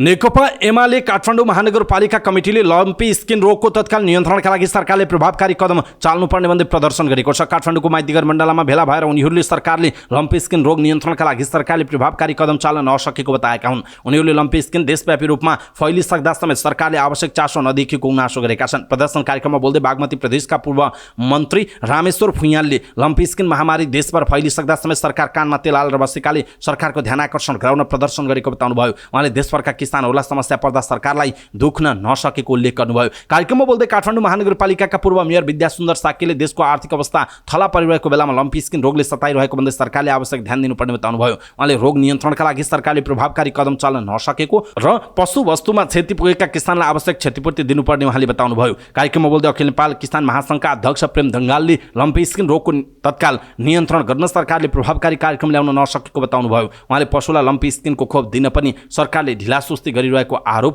लगाउनु भएको छ। सरोकारवालाहरूले काठमाडौँ उपत्यकाको फोहोर व्यवस्थापनका लागि काठमाडौँमा बसोबास गर्दै आएकाहरूलाई फोहोरको उचित व्यवस्थापनबारे प्रशिक्षण दिन सुझाव दिएका छन्। शहरी विकास मन्त्रालयमा भएको काठमाडौँको फोहोर व्यवस्थापन सम्बन्धी कार्ययोजना विषयक छलफल कार्यक्रममा सरोकारवालाहरूले फोहोर घर घरमै छुट्याउनु पर्ने भन्दै नागरिकलाई फोहोरको उचित व्यवस्थापनबारे प्रशिक्षण दिन सुझाव दिएका छन्। प्रतिनिधि सभा सदस्य एवं नेकपा एकीकृत समाजवादीका उपाध्यक्ष राजेन्द्र प्रसाद पाण्डेले फोहोर मैला विसर्जन गरेको ठाउँका जनताले भोगिरहेका समस्या र समाधानको उपायका बारेमा शहरी विकास मन्त्रीसँग छलफल भएको बताउनुभयो। बैठकपछि न्युज एजेन्सी नेपालसँग कुराकानी गर्दै फाण्डेले फोहोरको उचित व्यवस्थापन नहुँदा प्रभावित क्षेत्र ककनी र धुनीबेसी गाउँपालिकाका नागरिकले वर्ष नै शास्ति भोग्दै आएको बताउनुभयो। अहिले बन्चरी डाँडा ल्यान्डफिल साइट नभई डम्पिङ साइटमा परिणत भएको बताउनुभयो। उहाँले स्थायी रूपमा फोहोरको समस्या समाधान हुनुपर्ने धारणा व्यक्त गर्नुभयो। उहाँले काठमाडौँ उपत्यकाका नागरिकलाई 2-3 महिनासम्म फोहोर व्यवस्थापन बारे प्रशिक्षण दिनुपर्ने बताउनुभयो। उपत्यकाको फोहोर स्थायी रूपमा समाधान गर्ने उपायको खोजी हुनुपर्ने उहाँको भनाइरहेको छ।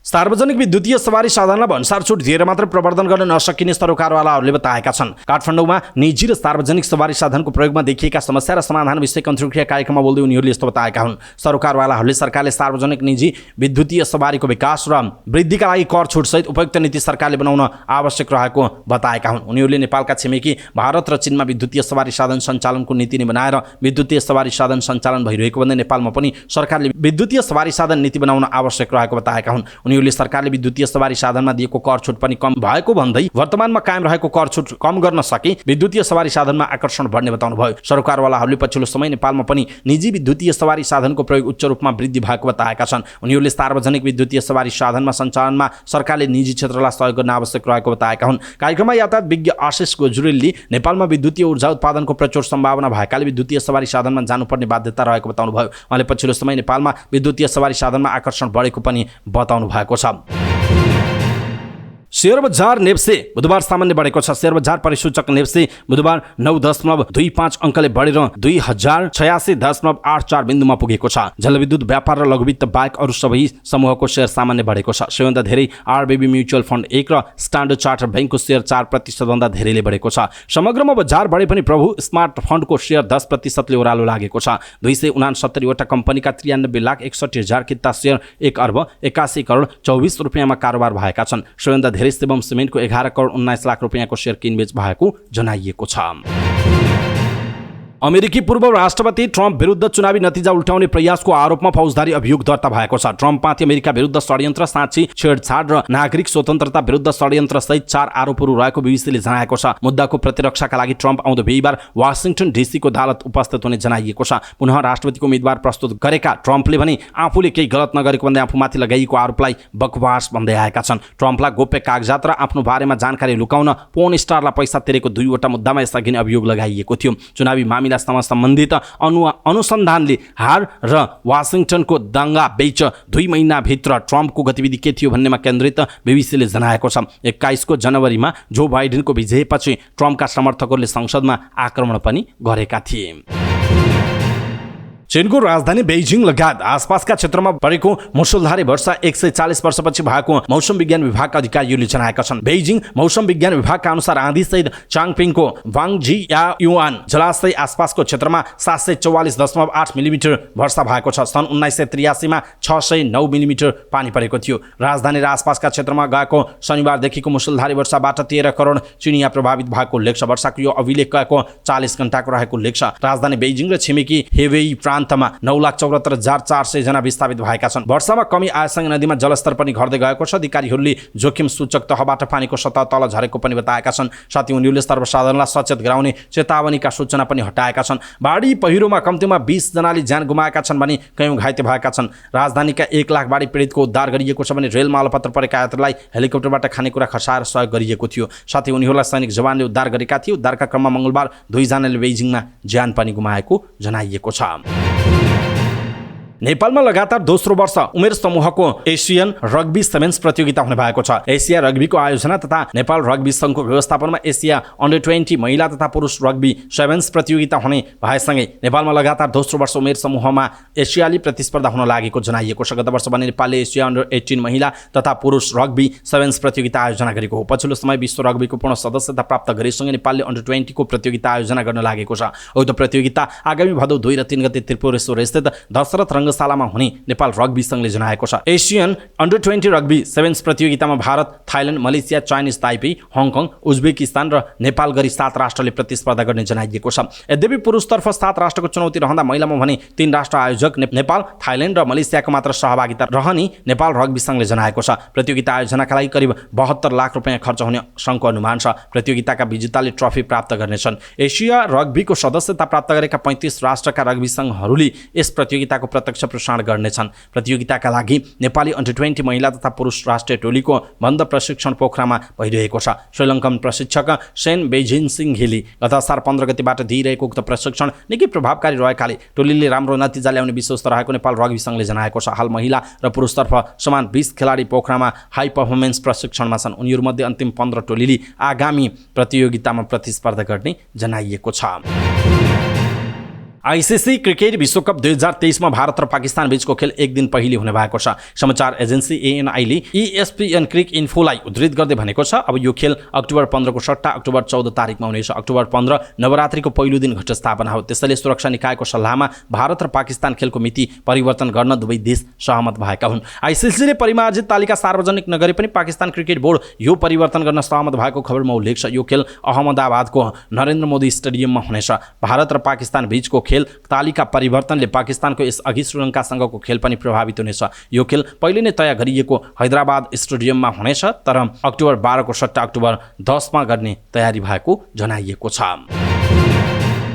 फ्रान्स र जमैका फिफा महिला विश्वकप फुटबल 2023 को अन्तिम 16 मा पुगेका छन्। बुधबार अस्ट्रेलियाको अलिनाज स्टेडियममा भएको खेलमा फ्रान्सले पानामालाई 6-3 गोलले हराएको हो। फ्रान्सका लागि कदिदियातोउ दियानीले ह्याट्रिक गरेकी थिइन्। यस्तै मेली लकरार, लियाली र विकी बेइचोले एक गोल गरिन्। पनामाका लागि मार्टा कोक्स, योमिरा पिन्जोन र लिनेथ सिडेनोले गोल गरेका हुन्। यो खेलमा 3 वटा पेनाल्टी दिइएको थियो। यो जितसँगै फ्रान्स 7 अङ्क सहित समूह F को विजेता बनेको छ। पनामा अङ्कविहीन हुँदै पुछारमा रहेर प्रतियोगिताबाट बाहिरिएको छ। यस्तै यही समूहको अर्को खेलमा ब्राजिलसँग गोलरहित बराबरी खेल्दै जमैका अन्तिम 16 मा प्रवेश गरेको छ। जमैका 5 अङ्क सहित समूहको उपविजेता बन्दा ब्राजिल 4 अङ्क सहित तेस्रो स्थानमा रहेर प्रतियोगिताबाट बाहिरिसकेको जनाइएको छ। समाचार पार्टी न्यूज बुलेटिनमा पालो भएको छ समाचार पार्टी हेल्थ टिप्स। आजको समाचार पार्टी हेल्थ टिप्स अन्तर्गत हामीले चुरोट खाने व्यक्तिहरूको हड्डी भाँचियो भने जोडिन कठिन हुने विषय अथवा बनाउन हड्डी भाँचिने समस्या के कारणले हुन सक्छ, चुरोट खाने र नखानेकोमा कस्तो फरक हुन सक्छ, के खालका चुनौतीहरू आइपर्छन् भन्ने विषयवस्तुमा जानकारी दिनेछौँ। हामीलाई अन्तिम समय हेर्नुहोला। सबै नेपालीहरू माझ पुर्याउनका लागि हेल्थ टिप्स आफ्नो फेसबुक, ट्विटर लगायतका सामाजिक सञ्जालमा सेयर गर्न नबिर्सिनुहोला। आफन्तजन र इष्टमित्रलाई मेसेन्जरमा पठाइदिनुहोला। चुरोट स्वास्थ्यका लागि हानिकारक छ भन्ने कुरा त सबैलाई थाहा छ। यति हुँदाहुँदै पनि धेरैजना धुम्रपानको लतमा फँसिरहेका हुन्छन्। चुरोटले सोझो असर फोक्सोमा गर्छ, साथै यसले हड्डीमा पनि असर पुर्याउँछ। चुरोटको सेवनले बिस्तारै हड्डी कमजोर हुन थाल्छ। चुरोटले हड्डीमा के कस्तो असर गर्छ, चुरोट तान्नेहरूको हड्डी भाँचिएमा जोडिन कठिन हुन्छ कि हुँदैन लगायतका विषयमा हाड जोड्ने तथा नसा रोग विशेषज्ञ डाक्टर सरोज कुमार सुवालसँग गरिएको यो कुराकानी हामी यहाँहरूमाझ प्रस्तुत गर्छौँ। चुरोट खानेहरूको हड्डी र नखानेहरूको हड्डीमा कस्तो फरक हुन्छ त? चुरोट तान्नेहरूको हड्डी बनाउने प्रक्रिया नै ढिलो हुन्छ र हड्डी कमजोर हुन्छ। चुरोट नतान्नेहरूको हड्डी बन्ने प्रक्रिया सामान्य हुन्छ, जसले गर्दा उनीहरूको हड्डी चुरोट तान्नेहरूको भन्दा बलियो हुन्छ। चुरोट तान्नेहरूको हड्डी कमजोर हुने भएकाले हल्का लड्दा पनि हड्डी भाँचिने जोखिम हुन्छ। नतान्नेहरूको भने अलिकति लड्ने बित्तिकै हड्डी भाँचिने हुँदैन। कति मात्रामा चुरोट खाँदा त्यसले हड्डीमा असर गर्न थाल्छ। यति मात्रामा चुरोट खानेहरूको हड्डी कमजोर हुन्छ भनेर कुनै अध्ययन त भएको छैन, तर चेन स्मोकर लामो समय चुरोट सेवन गर्ने व्यक्तिको हड्डीमा समस्या देखिन थाल्छ। चुरोट तान्ने व्यक्तिको हड्डी बन्ने कोशिकाहरू राम्ररी बन्दैन, जसले गर्दा हड्डी कमजोर हुन्छ र हड्डी सम्बन्धी समस्याहरू देखिन्छन्। चुरोट तान्नेहरूको हड्डी भाँचिएमा जोडिन कठिन हुन्छ भन्छन् नि हो। चुरोट तान्नेहरूको हड्डी भाँचिएमा जोडिन पनि कठिन हुन्छ। चुरोट तान्ने व्यक्तिको हड्डी बन्ने प्रक्रिया नतान्ने व्यक्तिको तुलनामा 400 देखि 500% कम हुन्छ। त्यसैले हड्डी भाँचियो भने जोडिन लामो समय लाग्न सक्छ। कस्तो अवस्थामा भाँचिएको हड्डी जोडिन गाह्रो हुन्छ त? धुम्रपान गर्नेहरूको हड्डी जोडिन गाह्रो भए जस्तै हड्डीको metabolic disease, calcium, vitamin D को मात्रा कम हुनेहरूको पनि हड्डी जोडिन लामो समय लाग्छ। साथै साना बालबालिका तथा युवाको तुलनामा वृद्धहरूको हड्डी जोडिन गाह्रो हुन्छ। वृद्धावस्थामा हड्डी बन्ने प्रक्रिया ढिलो हुने र हड्डी कमजोर हुने प्रक्रिया हुन्छ, जसले भाँचिएको हड्डी जोडिन गाह्रो पर्छ। हड्डी भाँचिएको छ भने शल्यक्रिया गर्नुपर्छ कि पर्दैन? हड्डी भाँचिँदा शल्यक्रिया गर्नुपर्छ भन्ने हुँदैन। शरीरको ठाउँ र व्यक्तिको उमेर अनुसार हड्डी भाँचिँदा शल्यक्रिया गर्नुपर्छ कि पर्दैन भन्ने कुरा तय हुन्छ। कुनै पनि ठाउँको हड्डी भाँचिएपछि त्यो ठाउँबाट अलि बढी सरेको छ भने शल्यक्रिया गर्नुपर्छ। हड्डी धेरै सरिएको छैन भने प्लास्टर गर्दा पनि निको हुन्छ। प्राय बुढापाकाको हड्डी भाँचिएपछि शल्यक्रिया नै गर्नुपर्ने स्थिति देखिन्छ। हिप र ढाडको हड्डी भाँचिएमा शल्यक्रिया गरिन्छ। ढाडको शल्यक्रिया सम्भव नभएमा 3 महिनासम्म बेड रेस्ट गर्ने, बेल्ट लगाउने, फिजियोथेरापी गराउने, औषधि खाने गर्नुपर्छ। धुवाँ धुलो जस्ता प्रदूषणले पनि त हड्डीमा हानि गर्छ होला नि। धुवाँ धुलोले सम्पूर्ण स्वास्थ्यमा असर गर्ने भएकाले यसको प्रभाव हड्डीमा पनि पर्ने नै भयो। प्रदूषणले पनि धुम्रपानले जस्तो हड्डीको कोशिका बन्ने प्रक्रियालाई ढिलो गर्छ र हड्डी कमजोर हुन्छ। प्रदूषण र अस्तव्यस्त खानपानले अहिले 40 वर्ष काटेका व्यक्तिमा ढाड दुख्ने, घुँडा दुख्ने समस्या बढी मात्रामा देखिने गरेको जनाइएको छ। चुरोट सँगसँगै खैनीले चाहिँ हड्डीमा असर गर्छ कि गर्दैन? यो कौतूहलता हुन सक्छ। चुरोट भन्दा पनि खैनीले हड्डीमा दोब्बर बढी असर गर्छ। खैनीमा हुने हुने निकोटिन र विभिन्न केमिकलले हड्डी र नसालाई असर गर्छ। हड्डी र नसा सँगसँगै हुने भएकाले हड्डी कमजोर भए नसामा पनि असर गर्ने र नसामा समस्या भए हड्डी कमजोर हुने हुन्छ। चुरोट र खैनी खाने व्यक्तिको नसा कमजोर भएर खुट्टाको मासु फर्कने, हात खुट्टा बाउडिने समस्या समेत हुने गरेको छ। त्यसो भए हड्डी बलियो बनाउन के गर्ने? हड्डी बलियो बनाउन सबभन्दा पहिला क्याल्सियम र प्रोटिनयुक्त खानेकुरा प्रशस्त मात्रामा खानुपर्छ। साथै शरीरमा भिटामिन डी र क्याल्सियमको मात्रा सन्तुलित राख्नुपर्छ। यसबाहेक धुम्रपान र मद्यपान चाहिँ गर्नु हुँदैन अनि नियमित रूपमा व्यायाम चाहिँ गरिरहनुपर्छ। दर्शक महानुभाव, आज हामीले यहाँलाई हड्डी भाँचिने समस्या र हड्डी भाँचिए पछाडि जोड्दाखेरि हुने समस्याहरू के हुन सक्छन् भनेर जानकारी दियौँ। यहाँहरूलाई कस्तो लाग्यो आजको हेल्थ टिप्स त्यो कुरा तलको कमेन्ट बक्समा कमेन्ट गर्नुहोला। सबै नेपालीहरूमा पुर्याउनका लागि यो हेल्थ टिप्स आफ्नो फेसबुक, ट्विटर लगायतका सामाजिक सञ्जालमा सेयर गर्न नबिर्सिनुहोला। हवस् त, समाचारपाटी.com को न्युज बुलेटिन अहिलेका लागि यति नै। हामीले प्रस्तुत गरेका समाचारहरूप्रति तपाईँको धारणा के छ? आफ्नो धारणा तलको कमेन्ट बक्समा कमेन्ट गर्नुहोला। हाम्रो मेहनतका लागि यो भिडियोमा एउटा सानो लाइक अवश्य गर्नुहोला। दर्शक महानुभाव, पलपलको न्युज अपडेटका लागि हाम्रो च्यानललाई तपाईँले अहिलेसम्म सब्स्क्राइब गर्नुभएको छैन भने सब्स्क्राइब गर्नुहोस् अनि नजिकै आउने बेल आइकनलाई क्लिक गर्नुहोला। समाचारपाटी.com को न्युज बुलेटिन नेपाली समयअनुसार आज साँझ 6 बजे लिएर फेरि हामी उपस्थित हुनेछौँ। पलपलको न्युज अपडेटका लागि समाचारपाटी.com हेर्दै गर्नुहोस्। नमस्कार।